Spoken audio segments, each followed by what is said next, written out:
La Monna piange la morte di Renzo Poletti, 79 anni, da molti ricordato come il padre dello storico referendum volto al distacco del comune dalla regione Veneto e alla sua aggregazione alla regione Trentino-Alto Adige, la provincia autonoma di Trento. Il suo ruolo di primissimo piano.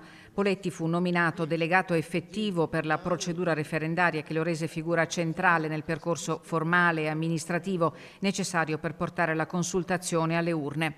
Il referendum del 2005 fu un momento storico per la Monna. Con una significativa partecipazione, la stragrande maggioranza degli elettori votò a favore del quesito, esprimendo l'idea di legami socio-economici e culturali più stretti con il Trentino rispetto alla pianura veneta.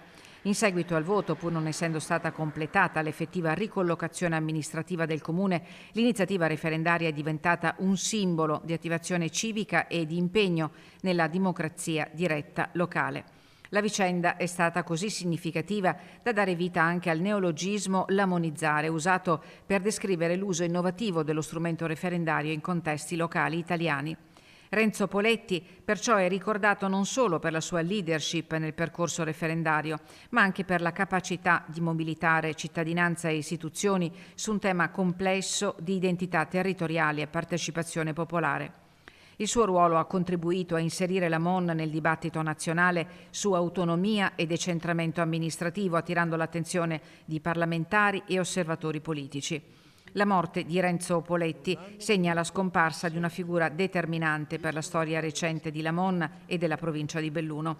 L'ultima esperienza amministrativa di Poletti come consigliere comunale nell'amministrazione di Ornella Noventa.